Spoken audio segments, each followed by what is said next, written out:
Got it. All right. So today is April 12th, 2024. This is a meeting of the Santuit Pond Preserve Land Management Committee. We have members here from the towns of Mashpee and Barnstable, and we have Steve Hurley from the state. We have a posted agenda, and this is a public meeting as per the management agreement that was established between the three entities that purchased the land over 2 decades ago. And so we'll call this to order. The public is welcome, and the public can make comments as needed. We have a posted agenda, and we can run right into that. Unless anyone has any opening comments, we'll just move right into new business. Yes, Ann Kennedy? Okay, my opening comment is this. The last time that we were together, we agreed on a communication plan that would be whenever information was generated by any party, that would be the state, Mashpee, our office, me, Tracy, whatever, that had to do with Santuit Pond management. It would go to all members of the committee, just for informational reasons. It's not necessarily for comment, but just to keep everybody in the loop. And that included things like the minutes from the walking tour, which we did get, but it was sometime after the fact.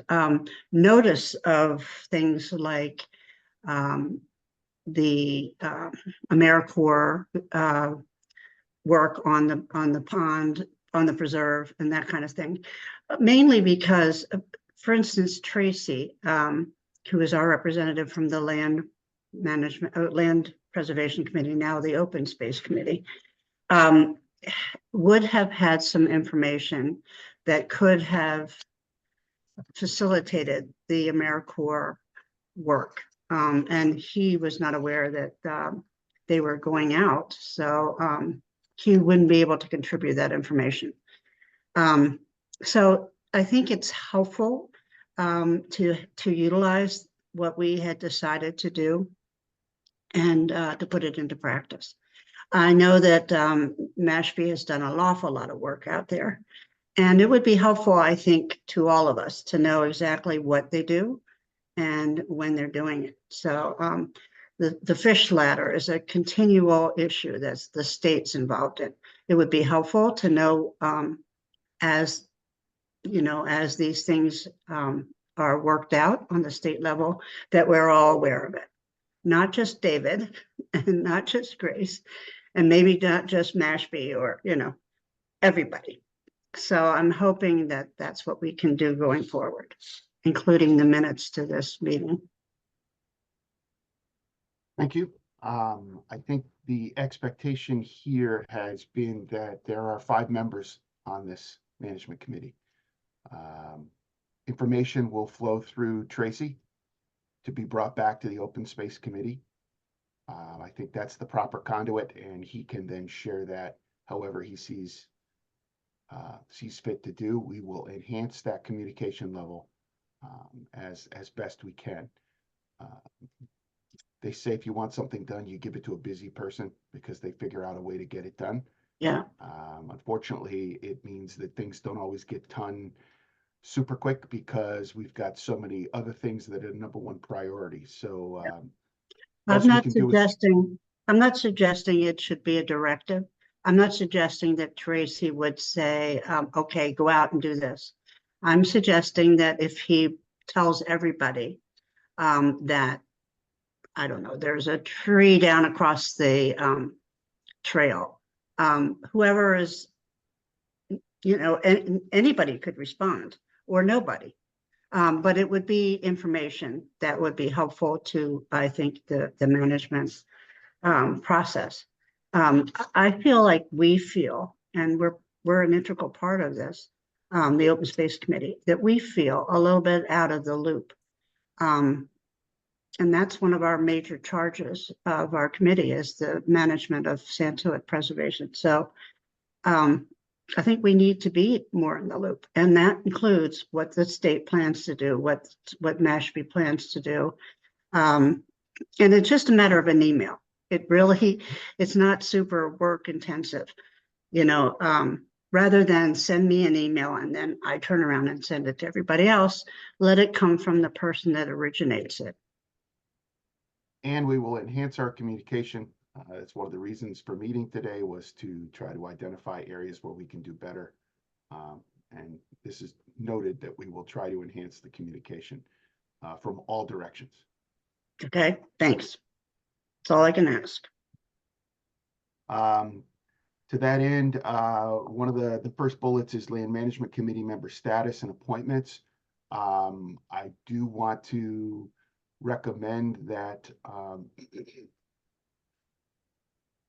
from a Barnstable standpoint,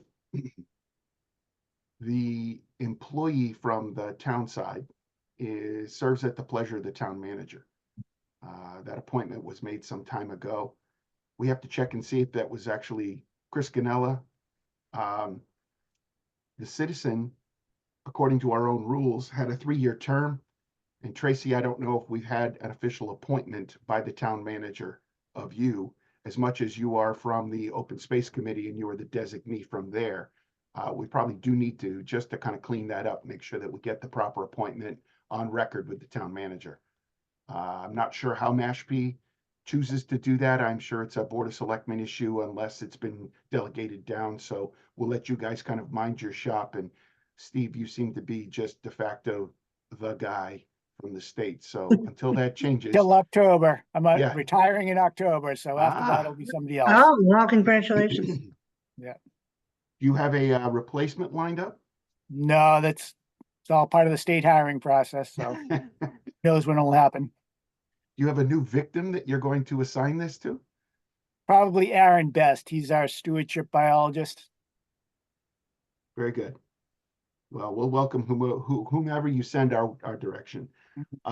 Just something to, just a lot of times committees get comfortable with things just rolling the way that they always were. And it's important to make sure that we get that correct. As far as the annual report goes, and I'm just going to run down these bullets. We can stop and discuss any of them as we go. Town of Barnstable has been trying to go back through our communications office to recreate some annual reports that were missing during COVID. It was a challenging time for many, and Lynn Poyant is doing a fabulous job trying to recreate some of those. We will share what we have as far as an annual report. There's going to be a couple of them that are going to be very light, that are going to meet just the bare minimum requirements to comply with our town charter. But I think moving forward, we should probably discuss what an annual report should look like. And this is where, if Phyllis was here, maybe she could tell me, but I don't recall what the format was prior to an annual report that we as a committee would put out. Steve, do you remember there ever being anything that we put out on an annual basis? I can't really remember anything. Maybe Ann does. Yeah, no, we never did. Remember that we just really got up and running a few years ago, and then COVID hit. So we've had really about 2 meetings, maybe 1 or 2 meetings, 2 meetings. And so I'm not sure it was considered a formal committee. It should have been, but so I don't think any report was, I'm sure no report was generated. There is a report that's generated from the Open Space Committee that includes information about Santuit Preserve and the meetings that we've had regarding that. Maybe from a Barnstable perspective, yeah. From a Barnstable perspective, maybe that counts, but that could be something that we as a committee could put together and at least share between the 3 parties. The shared library continues to be a work in progress. As new documents, I think we will revisit that now that we're kind of back up and running. Technology has gotten better. Files have gotten larger, and the ability to post more information in a common way is there. So that can be revisited as well.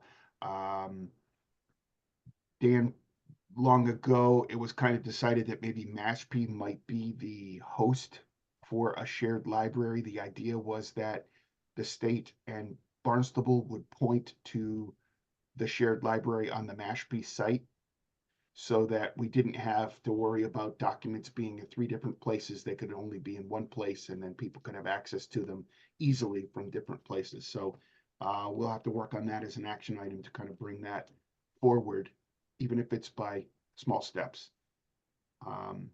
They might already rest in the Open Space Committee's website. Well, I think that there's some documents there, but I think there's also some other documents that probably need to be assigned to a central library, and that was I the agree. whole Yep. idea. So we'll Yep. that's an open item, but it's something we wanted to address moving forward now that technology's gotten a little better.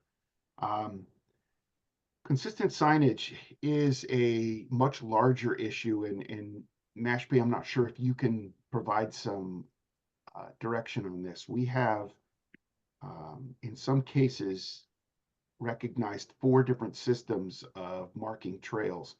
And in some cases, the same trails are marked by 2 or 3 or 4 different designations. And this is a townwide issue for Barnstable. We've run into this where groups like NEMBA have named trails, and they post those publicly on certain maps, and they're not really the recognized names of trails, or they are old-fashioned names. And I'm guilty of this. We have a school in Hyannis that's was always Hyannis East Elementary School, and it's changed names 3 times in my 25 years, and I can't keep track of it. So it's still Hyannis East and always will be. Yep. But I think what we're trying to do is figure out what is the best and most consistent signage plan. And because this is shared between towns and is signage or blazing on one side, it should be consistent with Mashpee. So Mashpee and Barnstable should be consistent. And then, of course, it should be posted with the state so that at least for Santuit Preserve, anybody coming down through the state channels knows what the blazing or the naming would be.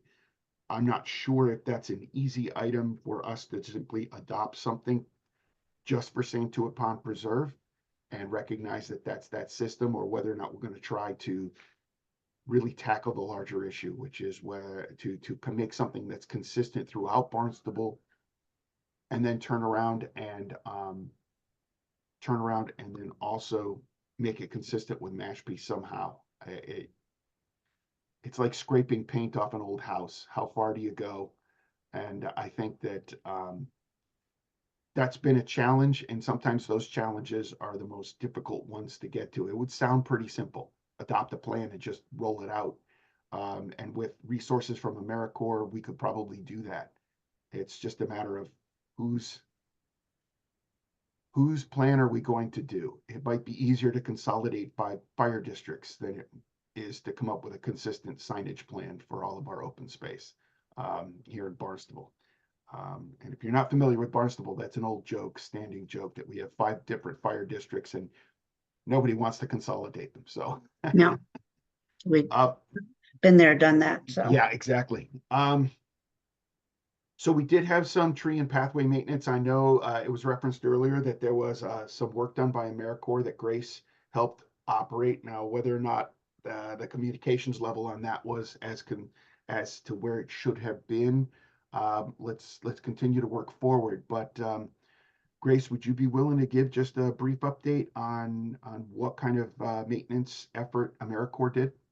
Yeah, absolutely. Annually, I have AmeriCorps come out for about 6 to 8 hours once a year, typically after the winter before it gets warm out, just to trim back the trails, generally keep the brush out. We cleaned a lot of the limbs out of the pathways from the winter storms, and that was about it. There was a group that went in beforehand and trimmed the majority of the trails back, but I am uncertain about who that group was.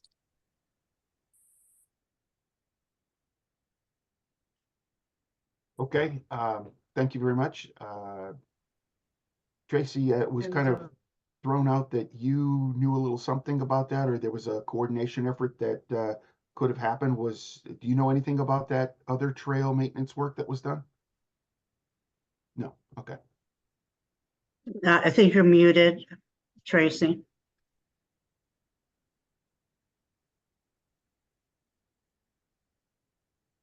How's that? Hear Good. me? Yeah, I heard you. Yeah, I didn't hear anything about it. I thought Tyler King was going to tee it up. He talked about it, but then it just happened. And it looked like they cut some briar back from the sides of the trails. They did a little bit of chainsaw work. There's a big pine tree down on one of those trails going down to the pond. There's another bad deadfall on the trail down to the little bridge now that needs to get taken care of at some point in time. There's some big leaners there that ought to get taken out. I've thought about doing it a couple of times myself, but I didn't want to get caught out there. So, yeah, just while we're at it, I don't know where the town, the DPW is in or Structures and Grounds in Barnstable. They have not communicated with us at all. And they've kind of just bailed in a way. Chris was very proactive when he was doing it. And he handed it off to Tyler and Joe Marshall, but they've really haven't been involved at all. So, and as Phyllis explained it to me, the town of Barnstable was responsible for maintaining the trails, basically, at least on this side of the river. And I've had no input from Structures and Grounds at all. So I will address that. I was going to bring that up under a report a little bit later.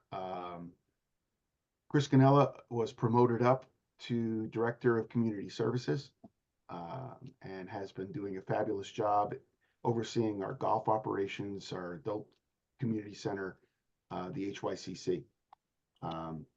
He's thriving. A big loss because he had a commitment to the property that was personal. So because he was a champion for it, he put a little extra effort into it, and it was higher on his personal priority list. We are hurting because we don't have that same kind of passion. Joe Marshall had made a commitment to work with us, but Joe Marshall is now gone. He has left employment with the town of Barnstable. We've had a pretty heavy turnover in Structures and Grounds. PJ Kelleher is now our division supervisor at Structures and Grounds. He came from Highway, and prior to that, he was division supervisor out at Solid Waste. He has a long history with the town, but he is having to pick up the pieces of a somewhat rapid transition. I think he's very capable. He's a good organizer. He is certainly overwhelmed now, and there's a ripple effect that is happening through the Structures and Grounds department now with a couple of key retirements and a couple of transfers. Anecdotally, what I have heard is that DPW is finally, after 4 years, getting closer to full staffing. At one point in time, they were having equipment operators who drive backhoes and front loaders driving the trash truck simply because they were the only guys who could drive it. And we've gone through a bit of a rough patch of about 3 years, starting with COVID, and then since then. So I think the resources have not necessarily been available the same way that they were prior to COVID, when we were fully staffed and rather robust. Hopefully we can catch up on that. I will pass this along to PJ. He and I have a long-standing relationship. We've known each other for at least 20 years in his different capacities with the town. So we will encourage him. It could very well be that people reacted and got things done and didn't know, because of that turnover, who in fact they needed to keep in the loop. So we will encourage better communication as that goes. David, can I add on to that? Absolutely, Grace. Sure. So with everything that I do out at the preserve, I actually include Tyler, Bernier, excuse me, the tree warden. Tyler and I have walked the preserve in the last 3 months.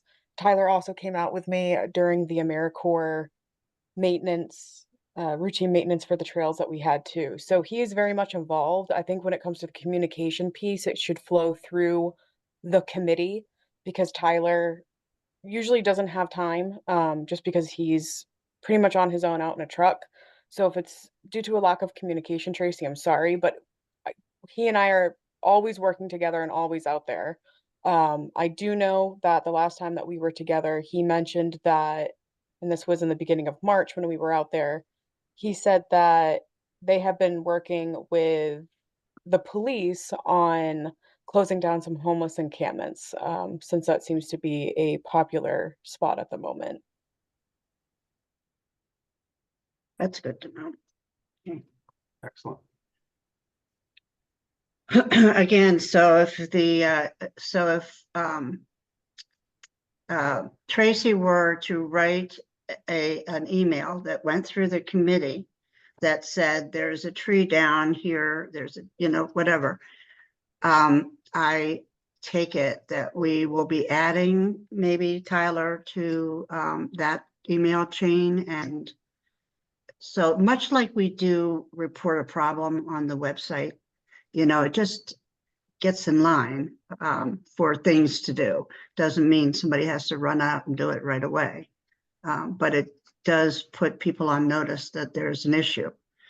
So I think much the same way that Grace and I here together are representing one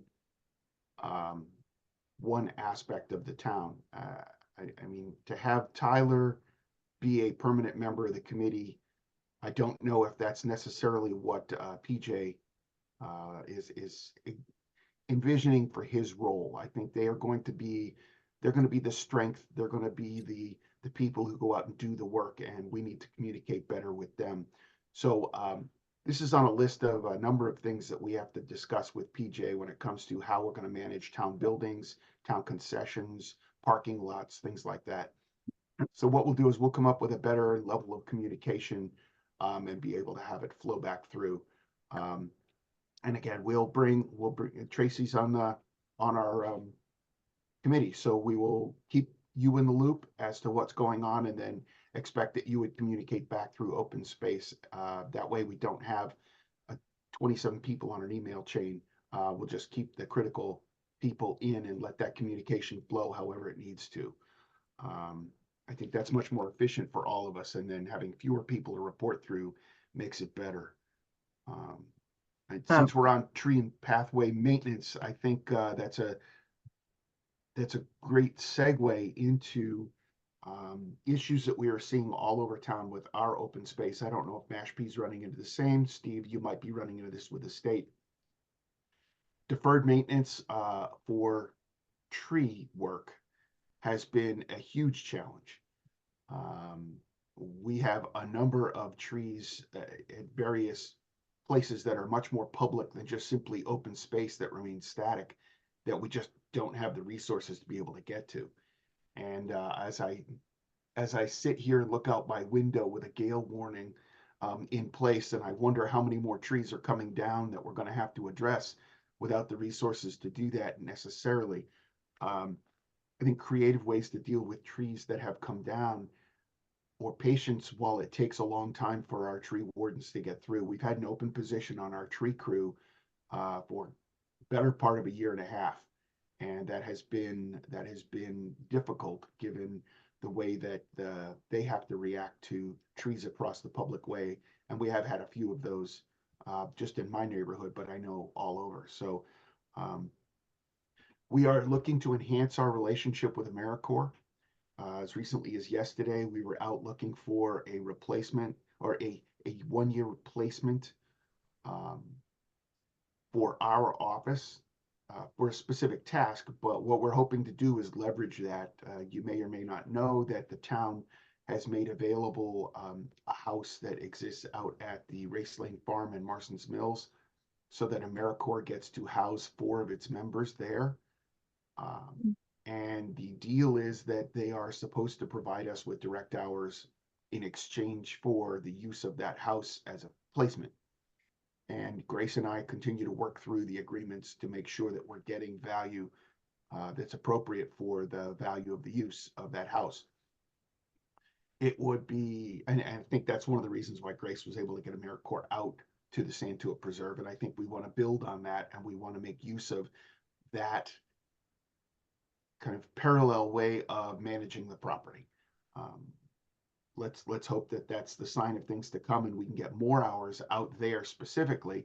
But we also have other open space trails around town that they've been neglected simply because we haven't had capacity to deal with them, and those also need to be addressed.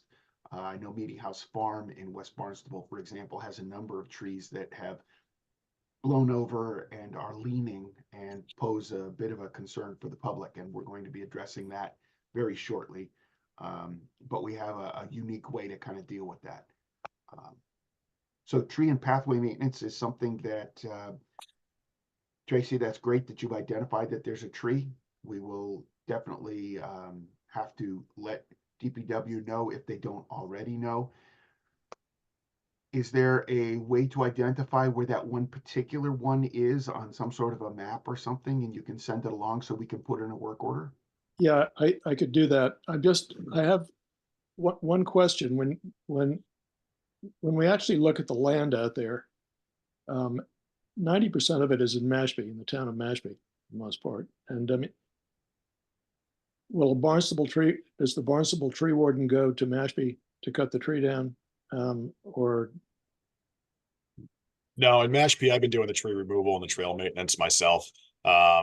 So and that's kind of my attitude too. I could do it, most of it over here for the most part, without getting everybody involved. And I don't know, just seems, I've done it before. It seems easier in a way. I don't know whether, but I'm just curious about that. I really don't want to undertake anything in Mashpee that you guys want to deal with or is in your purview. But I see it all the time. I see everything I see is in Mashpee for the most part. So Well, again, if you see something, it should be reported, and then it would be channeled to the correct person to handle. yeah, So also, Tracy mentioned to me, or maybe it was Grace put it in her report, that AmeriCorps was constrained by the condition of the fish ladder, and also by the proximity to indigenous land. So I'm wondering how we're going to deal with the ladder, not the ladder, L-A-D-D-E-R, but the ladder, L-A-T-T-E-R, the indigenous lands, how we're going to deal with that. I think I had AmeriCorps not cut near the washed out steps, nor did it really need to. It's adjacent to, I tried to have, AmeriCorps not cut directly adjacent to wetlands, only because if I do such, I'm going to talk to conservation before doing such. I didn't want vista pruning or anything that called for an administrative review and RDA need to be done. Other than that, I did not have AmeriCorps. There's about 7 to 8 members that went out. I didn't have them go down to the washed out steps just due to safety. I didn't want anyone to fall because those will need to be fixed at some point in the future. Next to those steps to the left-hand side while approaching the fish ladder on the Mashpee side, it has been noted that it is a sacred place for indigenous groups. And I didn't want any cutting happening on that land either, because that would be insensitive and not appropriate. Any land that is touched that is indigenous usually requires a federal permit, and I just wanted to keep AmeriCorps out of there for that day. Furthermore, though, there was not any cutting that had to be done. There was pretty open.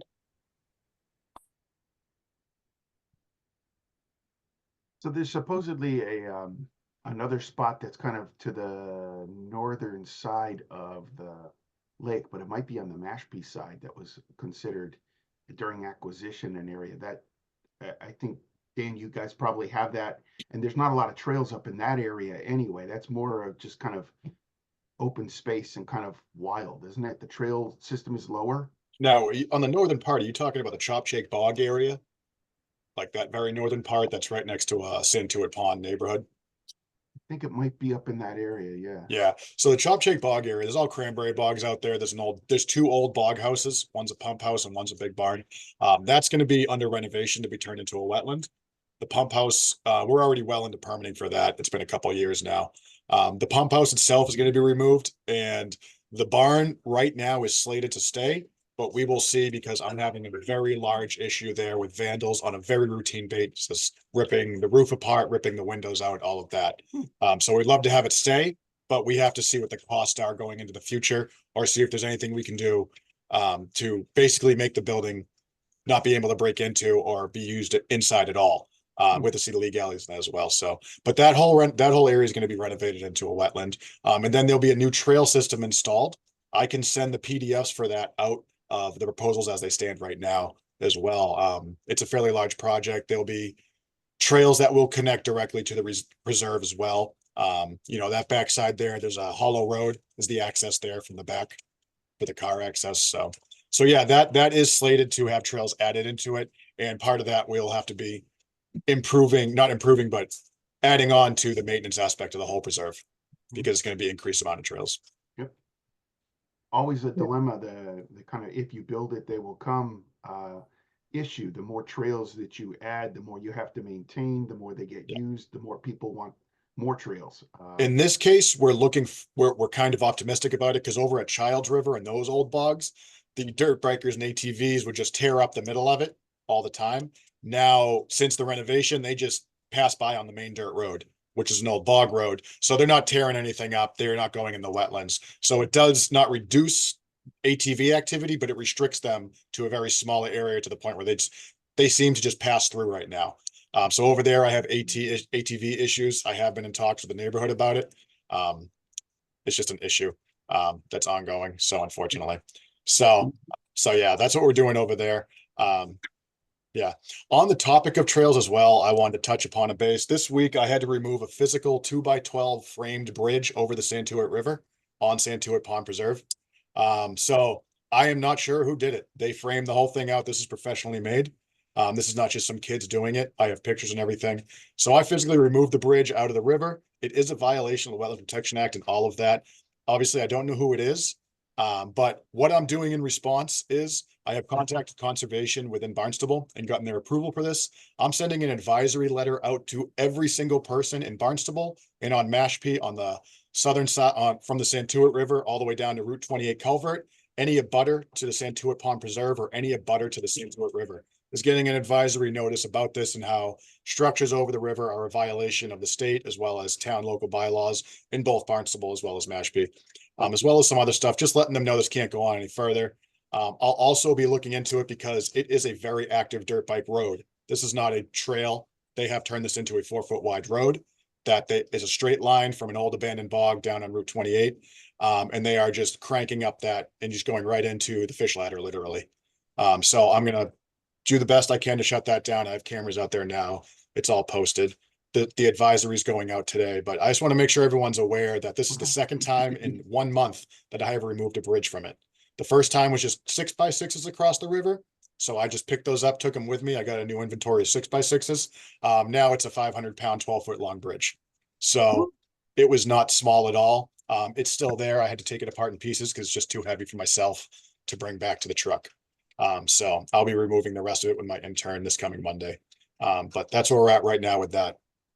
So that's on top of trail maintenance. Another one is over where the trail was literally breaking in half. We had an on-site last year. Tyler King and I worked together to get that work fixed, basically. So that trail has been fixed, and there is quite a berm because the sand was moved back in place. And you'll see some burlap that's up and down the bank there. And the reason is I have an intern going in, I have some white oak seedlings, some blueberry seedlings, just to stabilize the bank so it doesn't cave in anymore, followed by as well as some advisory signs saying restoration in progress. Please do not step on them or remove any vegetation, to hopefully see what we can do, because that bank is just going to get worse and worse if it's not planted on. It's an old dig site for the cranberry bogs, basically. So there was that as well. And then over on that same bog, as you may be aware, there was a vista pruning violation. One of the neighbors in Barnstable, He felt that he is perfectly fine to clear a 40-foot wide swath all the way down to the wetland. And he has done so at his own peril. So he has been notified. He has reached out to us. He is not happy that he's not allowed to cut on private property for his own view. But he has been told if it happens again, he will be getting an enforcement order and made to replant the entire area, which is about 40 feet wide by, I don't know, 150 yards long. So, so he kind of backed off from there. So I just wanted to make everyone aware of that, because it was a legit vista view cutting that occurred. So that was that. It was Um, legit, did you say? Pardon? Did you say it was legit? It was not legit. No, it was a legit that he was cutting it for his own vista view, Yeah, is what he was doing. There was no permit. There would never be a permit issued. That is not applicable. You can't have a vista view on town land, especially one with a CR restriction on it. That's just not going to happen. So, so he had no pathway to making it legal, and therefore, he just dropped it because he kind of figured that out on his own, I hope. So, so that is that. And then also, where am I? With the fish ladder, I know that's coming up in topic in a bit. I just wanted to comment on it because yesterday the state came in and they did amendments to the fish ladder. So for the past 2 weeks, the herring have been in, they've been building up, backed up all the way down to where the bridge was, which is about a quarter mile, a little bit more down the river. So they were backed up quite a bit, which is pretty much routine for this time of year. The state came in, they installed some bricks as well as some small weirs in the fish ladder, and immediately the fish started passing in the hundreds. So they are now passing efficiently. We will be monitoring it just to make sure downstream we don't have any decrease in water depth. Sometimes with the wooden weirs, the downstream all the way down at 28 culvert, it just gets really shallow to the point of dangerous for the herring to cross. So we'll be monitoring that. Hopefully it doesn't happen because the weirs are smaller, but the amendments in the fish ladder are installed. The fish are passing regularly now. Yesterday I did a 10-minute count and I had 25 fish in 10 minutes. And the 2 weeks prior, there was anywhere between 0 to 1, and that was it within a 10-minute count. So that's where we're at on that.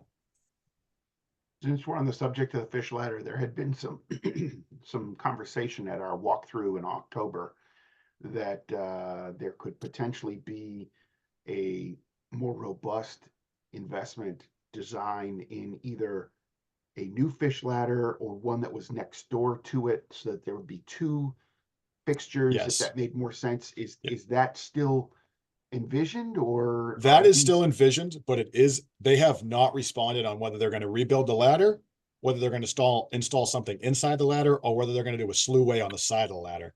They're still deciding that. The way they put it with me every time is it's still in Texas with the engineers. Okay. So that's what I got last as well again. Yeah. Who's they when you say they have not? Marine fisheries, mainly NRCS is managing this whole thing. So, They took the blame for it. They did. And therefore they're going to pay for the fixing themselves. okay. Does Steve have anything to add to this?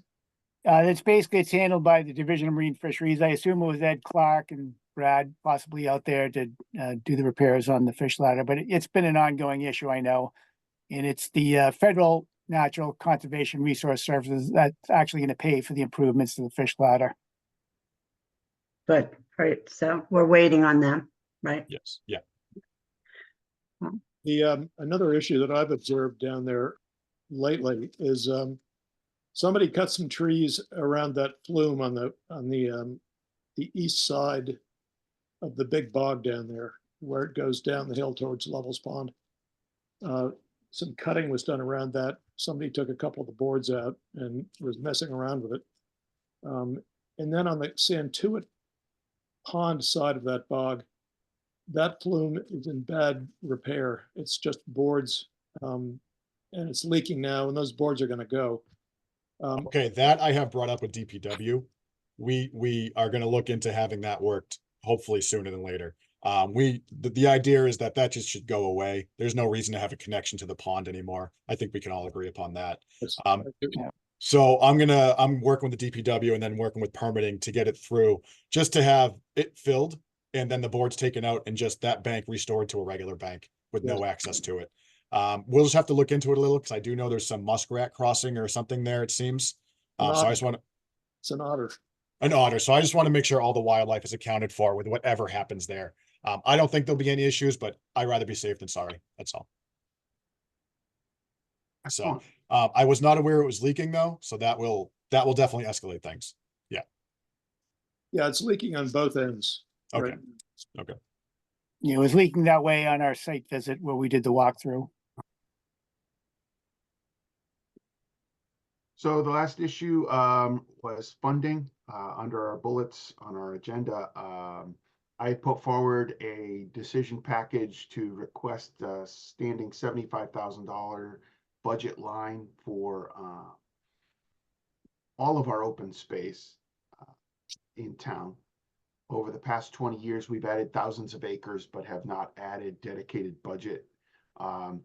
There have been enhancements in DPW budgets, but that gets picked at for so many different things. So the goal has been to try to see if we could start to dedicate that. That is another topic of conversation with PJ Kelleher at Structures and Grounds, because he is the custodian of available money to do some of that land work. And what may wind up happening is we may have to repoint that request so that it goes back through DPW, because the belief is that if it is town land, it is our DPW that maintains it, as opposed to having these pockets of money sitting in different budgets that all kind of are for the same thing generally. That's a philosophical approach from the top down. So the good thing is what we're having that discussion, so that at least we're looking at making more resources available, and ultimately that would allow us to either engage outside contractors if internally we can't get the things as quickly, or if there is particular work like heavy duty trees that need to be removed. Sometimes it's easier to bring in an outside consultant to do that, because there's a lot of demands on a lot of different people for a town as big as we have. The only other kind of funding that is out there right now is grants. The hope is that as we kind of settle into our various roles, that perhaps there's some new grants that can be pursued. They tend to have to be for specific projects as opposed to just general maintenance. But if we were to identify that there was a plan in a particular quadrant of either side, either Mashpee or in Barnstable, and we can collectively go and do some tree management, or if there are studies that need to be done or wildlife surveys or something along those lines, we may be able to seek particular grants for that. And I think we're getting better at being able to put ourselves in a position to seek out those grants. Planning and Development in the town of Barnstable has a grant writer, and we're developing a good working relationship with her. So there may be some opportunities for other sources of funding. I don't know if the state has available funding to help manage this at any point in time, but if we know of any grants and there's a grant cycle, Steve, and you could bring it to our attention, we're willing to do some of the legwork on that in order to try to position ourselves if that's available. Yeah, we do have some habitat improvement grants through our agency. I know the town of Mashpee applied for one on one of the bogs in the Santuit Preserve years ago. And I know I'm on the stewardship council for Department of Conservation and Recreation in the state. And I know that DCR has quite a few grants for pathway creation and signage. And so I think that's a good place to look. Okay. Can you get us some more information through Tracy to kind of consider? That would be great to kind of see. That was not a program I was aware of. Thank you, Ann. Yeah. So we had sent out the notes from, I believe we had sent out the walking tour notes to everyone. Did people get that? We could put it. The reason we kept that till the end is because there were some opportunities there to discuss future work. Grace, I don't know if you can possibly put that up on the screen and maybe we could just take a look at it. Sure. While we're waiting for Grace, the $75,000 line item that you have proposed, where is that? Is that in the town manager's office right now, or? It is a package as part of budget development. I have not seen what the approved or what the recommended budget is going to be brought forward. I do know that, for example, there were over 20 positions requested on the town side, and I believe over 70 positions requested on the school side that are all under consideration, and there's no budget capacity to take all of those recommendations. Likewise, there were a number of requests for supplemental funding for other programs in people's operational budgets. So the process is we submit those requests and we see how they kind of play out. I believe we'll probably start to see some draft budgets in early May. Just because I requested it doesn't mean it gets funded, and it doesn't mean that I don't request it again next year. I remember that. So would it be helpful for the Open Space Committee to address a letter to the town manager requesting support for that budget item? Because we would be glad to do it. We really feel there is I think we have discussed this, you and I, David, but there is, compared to other towns in this Commonwealth and on the Cape, I think the town of Barnstable needs to really look at how they treat their open space and their trail system. We have a great resource here that was really emphasized during COVID, how we can bring people down to the Cape and into Barnstable to enjoy our open space and our trail system. And compared, quite frankly, to the state, to Mashpee, to Orleans, to Chatham, Harwich, the town of Barnstable is way behind. So whatever it takes. I mean, we've talked about that. Our conservation commission is wrapped up in regulations, and that's what they do 95% of the time. And so they really haven't been able to do conservation as far as trail maintenance and, you know, policing the trails. I mean, obviously what Mashpee's done is just way ahead of what we can do. So we need to really change our mindset here and start focusing on our open space before we lose that very important resource. So. I think it's an impassioned plea, and a lot of people are making that from different directions in Barnstable, given the infrastructure that we have. There's a lot of trails. Yeah. And I think what we're also seeing is that people with the intent of doing good work to try to help out when they see an issue are inadvertently creating more of a mess than they think that they're solving.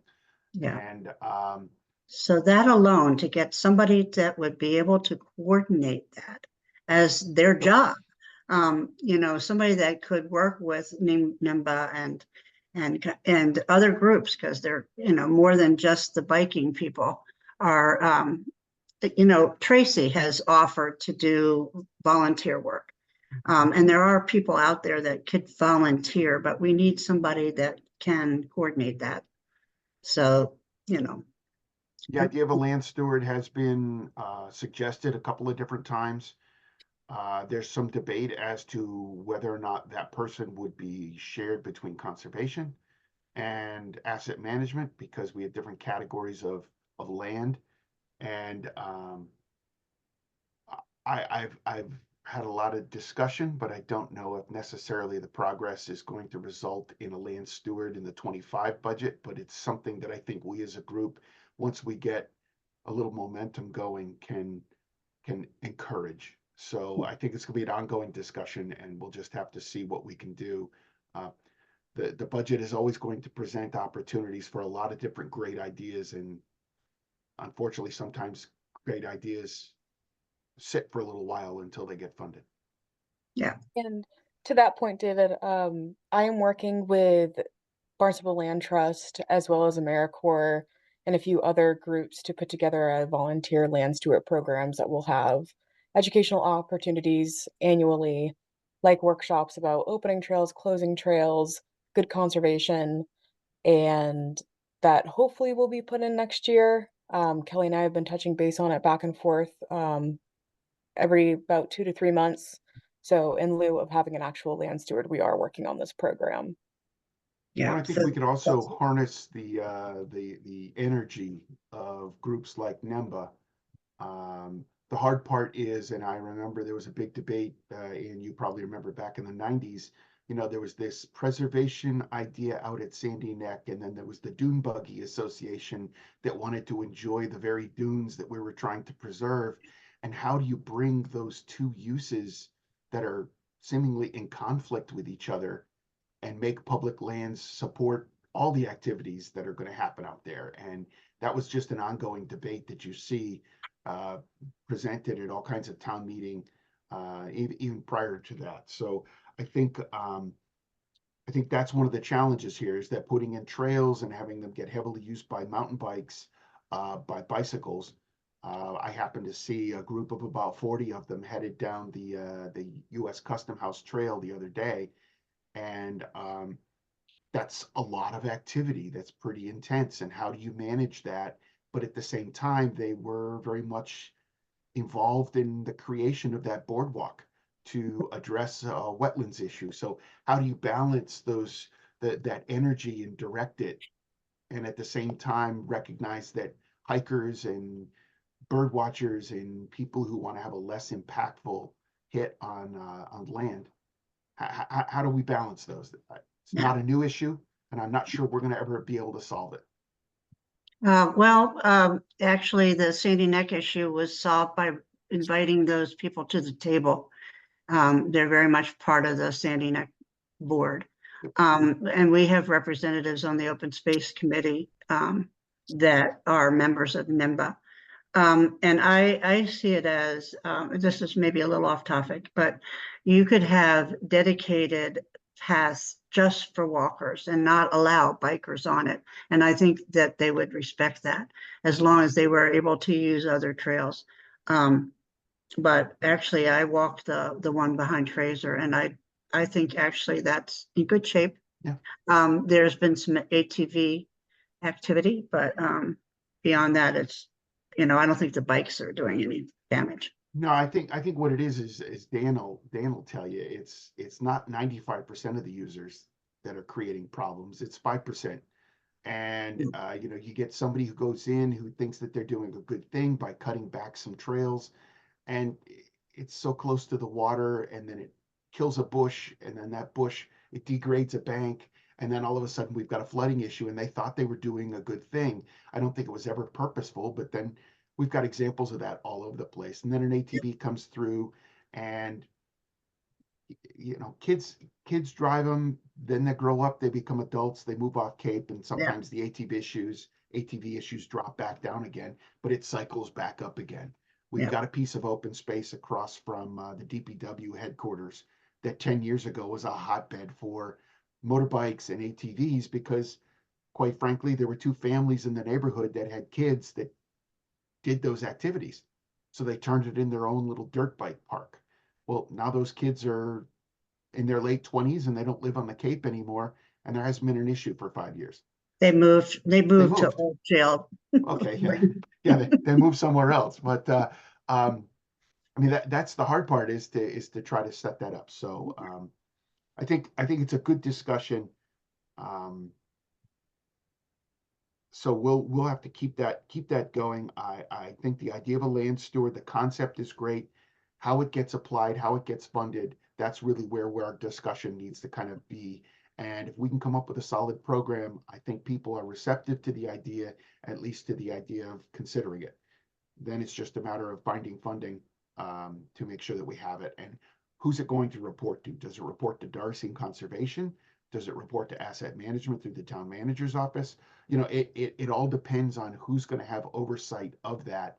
And then once the position is in place, it tends to find its own level. It finds its settling point. So I vote for Asset Management, not put another thing on Conservation.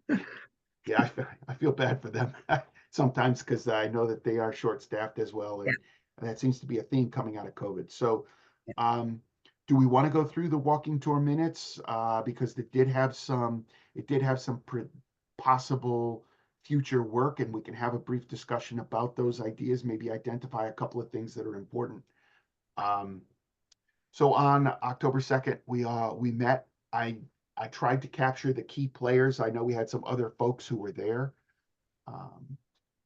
And we moved through, and this was on the Mashpee side to start, but I think what we found were, in looking through the notes and comparing notes to different people, was we certainly do need the signage consideration.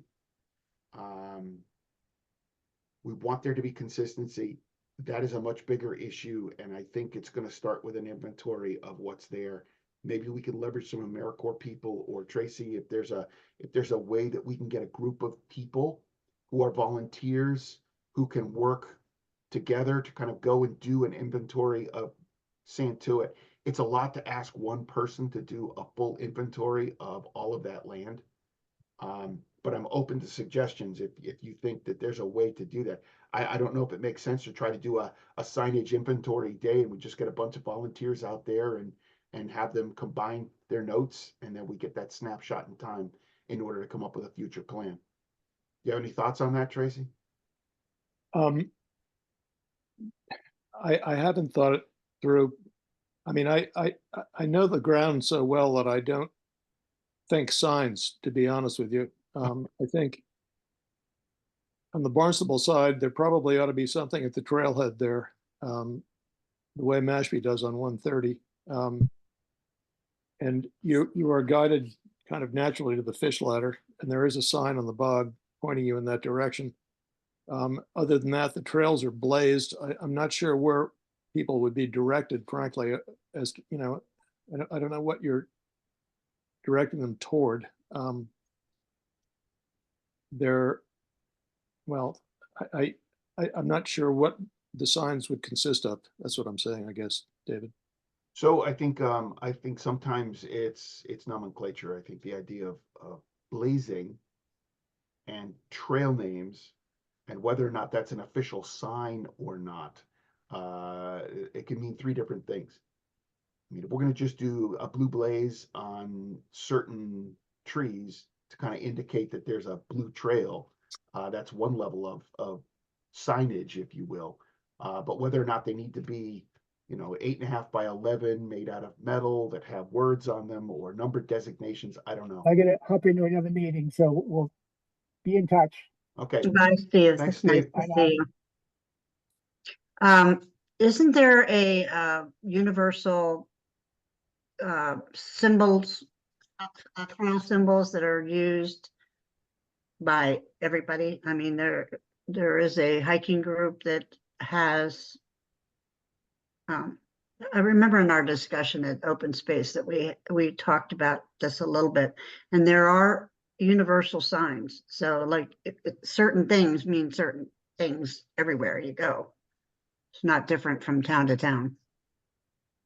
Okay, I think that at this point in the conversation, we're open to adopting whatever's going to work, but it has to meet state, Mashpee, and Barnstable considerations. And if there is some universal system there, then we'd have to check and see what that means for the other pathways and trails that we have around town as well.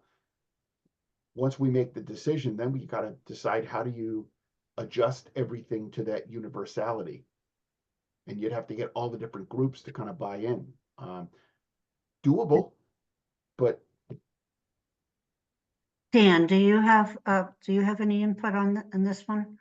On the maps themselves, yeah, I understand they have to be up to code for everything. Both towns as well as the state. So that'll have to be something that has to be looked into. I think a simple coding system of just on each map can be very, very easily be attained. And decided upon as the group. So I would recommend that any symbols that we use, we try to keep them to the minimum, so you don't have a lot of symbols in the key that people have to keep track of. I notice people, first off, don't read signs, and when they do, they want to read as least as possible. Just human nature from my pure observations. That's very all. true. Very true. So in light of that, I just say let's keep the key symbol short.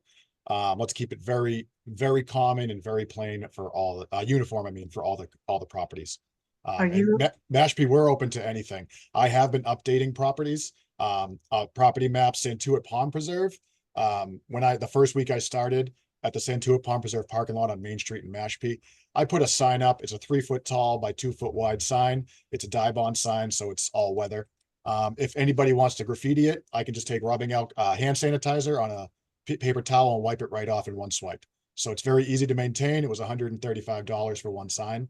So it wasn't bad. It gives everybody coming to the property the map that we have already on site from AmeriCorps, as well as just some key indicators of the property. You know, Fish and Wildlife is a key partner, who all the partners are, as well as just some wildlife and nature facts for the property so they can look out for things when they're on property.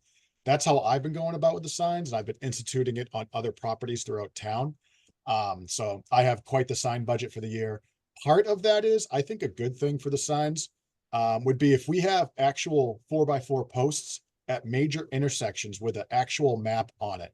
Yeah. And all we would have to do from there is not order individual different signs for those maps, but just have a generic sign for those locations at the intersections, and then buy and order stickers that we could literally put on each one that says "You are here," so they know exactly where they are. And another key aspect that I find to be very useful for me, every time a sign is installed on property, I would recommend it having it pointed north. So whenever you're standing and looking at the sign, you always know you're north, so you can orient yourself to the map immediately. There's no orienting the map a different way in your mind to see which way you're actually facing. You know right away, I'm standing in this map, Santuit Pond's in front of me, that's north. So when you're at each individual map on the property, when you're looking at the map, you're always facing the same direction, and it gives people a nice idea of where they are geographically in the property. It's something nice for the people to see. Cool idea. Do you have a universal, are you aware of a universal signage for different trails? The No, arrows and- Mashpee, every property has like a different set of keys for it. So I've been trying to make it universal. Really, the only universal ones I have so far are just colors for trails and the That's it. parking sign, the parking lot sign. Mhm. That's really it. Everything else is, I've been trying to see how they mix match it through the years and just kind of uniform it from there. And it's been a process. Well, since Mashpee's already done theirs, maybe we should copy them Yeah, and I can send you the PDF over of the one at Santuit Pond. So I can send you that over just to see how that goes. And that one is just for the kiosk. The maps on property would just be like one over at Santuit Pond right now. That's right next to one of the big bog that's growing in next to the Santuit, the dam. The one right behind the dam, the bog system, there's an actual map sign there on a post. It's facing south, but there is a map sign there. So the ones on trail would be kind of like that in my mind at each intersection, just to say you're at this intersection and then direct you from there however you want to go. So you know exactly where you are. Well, if you could share that, that would be great, Dan. At least then we're starting the conversation with some practical recommendations. So I great. appreciate that. Yeah. So there's a list of things here that we kind of covered. I'm not sure if we can necessarily go through each one of these, but a lot of it is common sense. But each one of them is a rabbit hole that we could go down. I mean, when we start to talk about abandoned bog infrastructure evaluation, we already kind of touched on that there's some boards that need to be managed, and we have people who are flooding bogs, and we don't want them flooded, and bad characters are going to go out and do certain things. I mean, we heard about infrastructure and being installed that we don't want to do. I think the key element here is to make sure that we've captured a bunch of these issues so that we can start to move through making progress wherever we can. We are going to be limited sometimes in our capacity to be able to do certain things, but if we've missed something, we should grab it. If we think that there's something that is a big priority, I mean, I've not heard about a lot of illegal dumping and trash. Tracy, I don't know if you've seen evidence of a lot of dumping and trash at I- Santuit. I've seen very little. Yeah. Well, I you're got lucky. I got one thing to say about that. On the Barnstable side, there's a big red barn right off of Hollow Road. They seem to be using for storage. Behind that barn is directly Mashpee property. There has been someone I have been trying to catch religiously who has been literally living there. It's on top of a mound. I had Tyler come in a couple months back to remove about 2 truckloads worth of camping gear. The individual has he's being looked for by the police, so they have been notified. I have notified the Barnstable police as well as the Mashpee police, as well as the tribal police, because the individual is claiming to be in his own tribe that has its own individual rights. So there is no legitness to that at all, from my understanding, talking to the tribe as well as the police. He just is down on his luck and clearly looking for a place to stay, and he chose the wrong place. So I wanted to make everyone aware of that because I have been going there twice a week, every week to check the spot. And last week I just removed a tent again, just a tent this time. So I wanted to make sure everyone's aware of that. And this was in back of the barn down there, the big red barn. Yeah, you go to the Big Red Barn, and right behind it, Under. there's a trail behind it, and then it goes up a mound, like an actual hill. And on the Yeah. very top of that hill is where he's been camping out. He cut down quite a bit of trees. So that's really why we're trying to catch him, not just because the police want to talk to him for other reasons, but also because there is some compliance that might have to be pursued. That's I all. was walking that trail sometime last summer and I smelled smoke up there as if somebody had a Yes. campfire going. He had 3 campfires up there. He had full grills. I mean, he made it his actual spot of living. Wow, that's dangerous. It's very dangerous. So we found out, we took care of it, and now we're monitoring it to hopefully get him there. I've had the police with me there twice as well, because he has been harassing one of the neighbors, basically. So He's still up there? Is he still up there? I have not seen him. I just saw the tent about a month ago, a couple weeks ago. I didn't see him. I had the police come out just so we could check the area. He was not in the area at all. I guess I'll use the word nomad. It seems that is his style right now. So that's the only location on Santuit Pond Preserve he's been located. We have not seen him anywhere else, and I've been doing a lot of bushwhacking. So he must be going off property somewhere else and randomly coming back for a night or two. I'm not sure. So.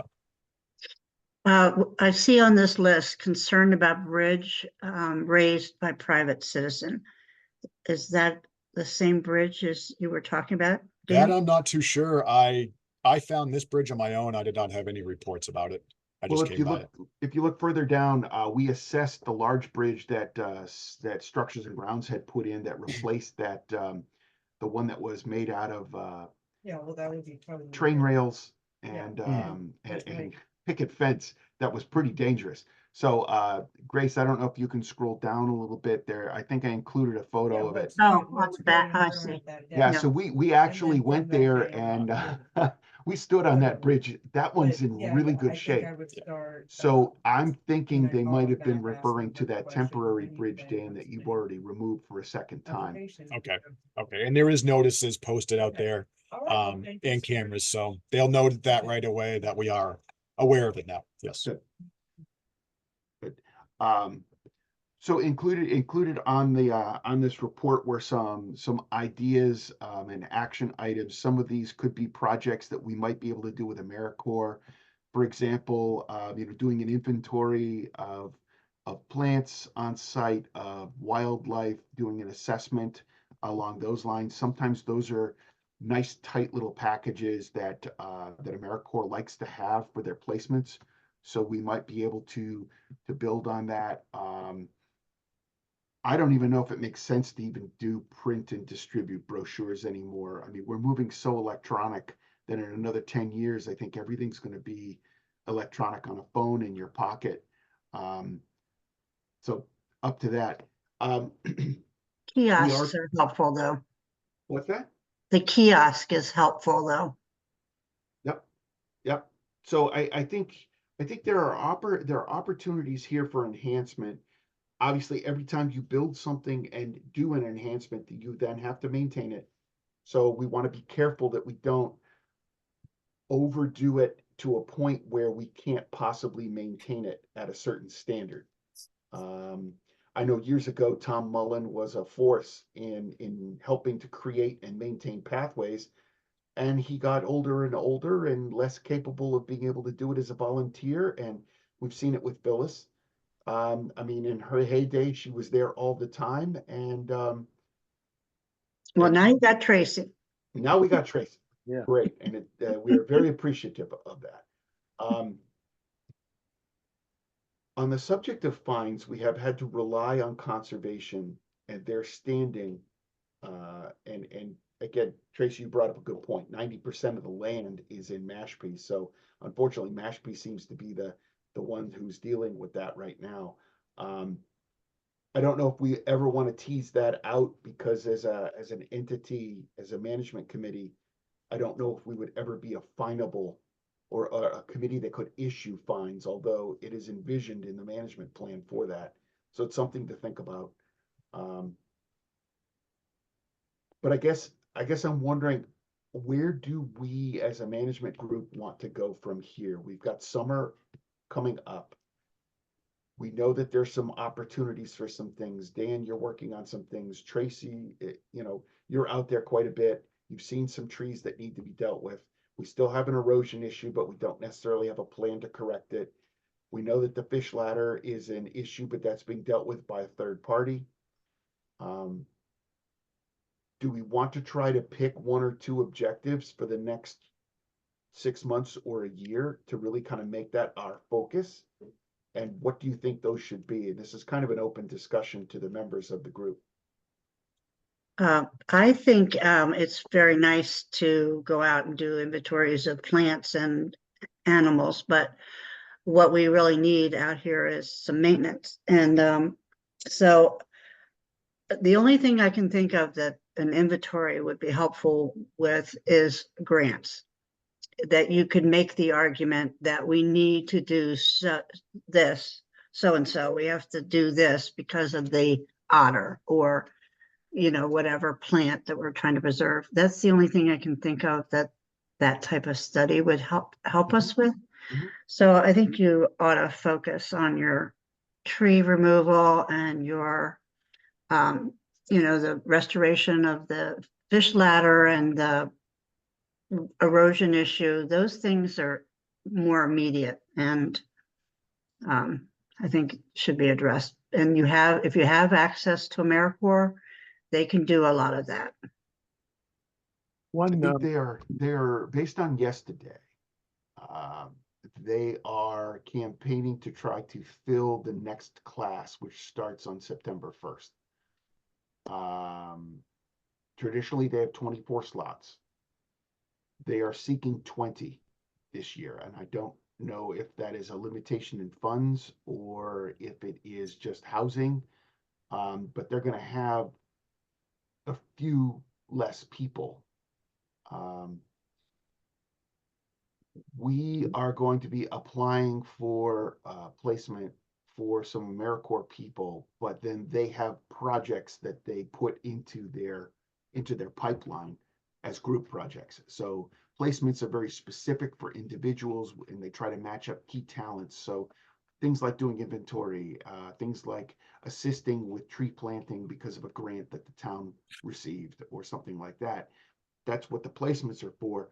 The idea of a group project going out and dealing with beaches or trails or the Great Marsh or something like that, that's a different thread. So I think we would have to check and see how we could partner to make requests for that. We found that we wanted to do a controlled burn at the Marston's Mills airfield with AmeriCorps, and we were told that there was a 6-month wait to get even considered at that point, and it didn't materialize. Fortunately, we were able to find some other resources through the state in order to kind of get something done. But They have grants for that. so we were pleased to be able to resolve that, but it required shifting direction. So if an inventory is something that I think we could put together relatively easy. I think Tracy, you mentioned that Barnstable really should have a better sign at one of its entrances. Yeah, Well, I think $135, I heard. That's Yeah. what that will cost. there's no signage at all now. Just I'll buy it. you are here, and a map of the preserve would be helpful. Is this at the yellow gate? Yeah. Okay. And there's Yellow only gate. parking there for a couple of cars, right? Yeah, there's 2 cars can park there without blocking the gate, and people line up on the side of the road, on the west side of the road. That's it. Dan, one thing I was going to mention to you, that there's that low pressure treated wall at the top of the ladder going down the steps to the fish ladder. Those horizontal 3x10s are kind of the cap on that. Somebody has taken a saw and cut one of those out. The one furthest to the right as you're going down the hill. I will be there today. Because that gives him access to take his motorcycle down the bank on the other side there. They cut it out and just kind of threw it down towards the pond, but it All should right. be That's replaced. one of the banks that I am really paying attention to. I had logs going down that dirt bike trail down there. Yeah. For gosh, all winter, and someone just moved them all as well. So Turn. I'll be out there today to get photos and then inventory list, and then we'll just be reinstalling it. Basically, is what's going to come down. Yep. Thank you for letting me know on that. Yeah. Another aspect for the Santuit Pond Preserve that I've been kind of pursuing, and I pursued one to the point where I acquired all state and local permits for doing on April 21st. So I mentioned last year at the walk that I was working on planting Atlantic white cedar trees in an abandoned bog that there's nothing growing in because the water is there's too much water there, or not water, but there's too much saturated soil for pitch pines to actually root up and everything.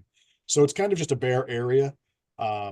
And my purpose of this was trying to find more holistic ways to restore these bogs instead of having to do a $32 million project at the Chopshake bog for every bog at Santuit. So that's why I was going about with this, and I got acquired permits to plant the Atlantic white cedars in an abandoned bog there. So I think for part of that is I'm looking for ways to increase everything, the biodiversity and everything for each individual bog, because there are some that are just growing in with pure pitch pines. And then the pitch pines die back because they can only survive so long in that saturated soil. So holistic ways, I think, are just a great way to go to save money as well. Also, my biggest purpose of it is that you can have all the stuff done, not all of it, but a lot of the installation done by volunteers. You know, scheduling days, scheduling events. I have scheduled an Earth Day event for April 21st. So I have a flyer and everything. Grace, if I'm able to share my screen, I could show it right now as well. But the whole purpose of this is to get natives back into the area, get species appropriate to each individual area. For this individual area, the tribe has told me directly it used to be an Atlantic white cedar swamp where their chiefs and their leaders would physically meet in this location. So I think bringing it back for that purpose is good, but more importantly, bringing Atlantic white cedars back to the property, especially with everything going on with pollution and Santuit Pond and the river, I think will be a great aspect. Also, it will help get people on property. That will help give us more eyes on the property for anything that's going on. Violations, ATVs. I find the biggest combatter of ATVs is just people letting us know because you have more eyes on the property, which gets us out there more often and physically. Though we can't always catch the ATVs, if they see me out there with my shiny green hat or that I'm a big dude, they're more apt to just turn around and leave. So that's where I'm going at with it. So for April 21st, I have scheduled. I'll be looping around with Steve after this, just to make sure if he has any final comments for it. Originally, it was 100 Atlantic white cedars were going to be planted, and my supplier fell through, so I ended up ordering 320. Wow. So it's going to be quite more than we anticipated. Smaller trees, obviously, but there'll be enough for all for volunteers to you. come. So I've Good had for you. already about 30 people reach out that they want to assist in planting for that day. So yeah. Yeah, Good. it's good for you. Good for you. Well, so I think we got our homework. Absolutely. So I know as we bring this to a close, unless other people have other issues to bring up, we can certainly take those up.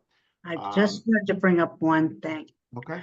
That is, I am hoping to name a trail after Phyllis Miller, who she's instrumental in getting this committee put back together.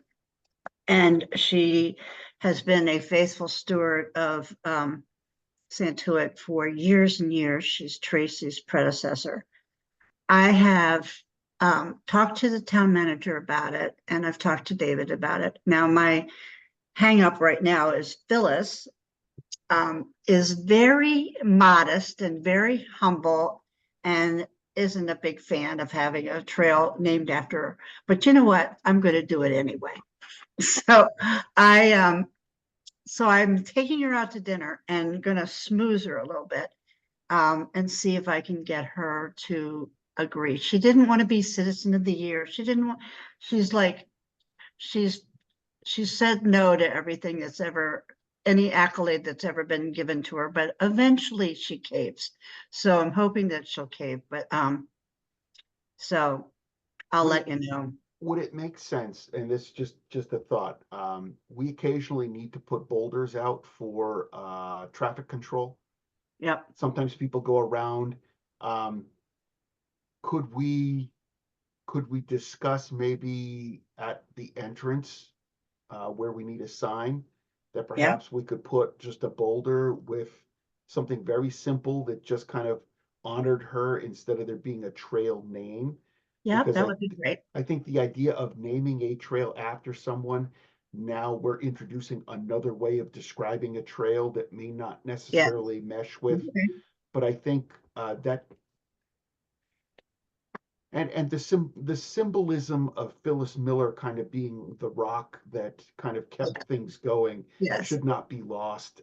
yes, But we could do something like that and pursue it. And I know Darcy, our conservation agent, has certainly been very willing to use boulders with names on them, to help down by, our waste to water or some of our landings when traffic needs to be controlled. And it's a little bit easier to kind of do something like that because it's less permanent. So if yeah, it needs to be moved or relocated, it can. So just an alternative thought that's a as good opposed idea. to naming. Yeah, yeah. And, she tripped and fell out on the Santuit pond, so she's not all that thrilled with it right now. So that's why she's out of commission. She broke her leg, so. Wow. Seems to Yeah. be a trend. Yes, it seems to be, Grace. Sorry, Grace. Um, are there any other matters that we need to bring up in the short run before we try to determine when we should meet again? Well, I know you wouldn't favor this, but I think we ought to meet more often than is outlined in the, Okay. the management plan, because obviously, I mean, Dan alone has had so much to say and has done so much that, I think it would be great to catch up and, be able to contribute ourselves as Barnstable, some of these good things that are happening. Dan, when does your busy season start to taper off? Because you're about to hit the heavy times, right? Ooh, it hasn't really tapered off. With the wetland with the state proposing new regulations, it never stopped this winter.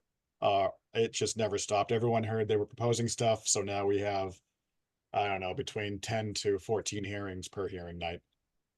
Mostly raise and replaces, so they're very contentious. So Well, I could see us meeting in September once the summer's done, or October, which would be 6 months. It's no, we have a lot of stuff on that list, without resolution. So, meeting September, October timeframe might make good sense. And then we'd be able to see what happens over the summer. And certainly, if things come up in the meantime, we could always meet more often, or we could communicate more often. But does that make sense to the group? Yes. Fantastic. I'm open up for anything, so I can fit into my schedule. So let me know ahead of time. That's all I gotta say. Uh, I like your perhaps, attitude. perhaps in October, we could do another walkthrough so that it would be, it was October 2nd when we last did our walkthrough. Early October seems to be a good time to get out. That would be good to kind of get the whole group out there, if that makes sense as well. But at the very least, we will schedule another management committee meeting for September, October timeframe. And we'll try to get the minutes out as soon as we physically can, so that people have a chance to review them, and then we'll proceed from there, and we will make a focus to increase our communication, to the members, to make sure that that at the very least is done, Yeah. more timely than it has been, but we'll do our Yeah. best. And Dan mentioned quite a few things that he was going to share with us. I hope you made a little list while you were telling us all these wonderful things, but, so I'm looking forward to getting a lot of those. No problem. That's the advantage of having this be recorded, that we can go back through and And all Hold the you. commitments that I made an hour ago that I've conveniently forgotten Yeah. will be forever remembered. I said I would look for some grants and I will. Thank you. So before we bring the meeting to a close, are there any other comments or considerations that we should consider? Well, very good. Then let's bring this to a close. We will come up with the minutes, and I look forward to seeing you all, if not in September, October, then before. Okay, feel better, Grace.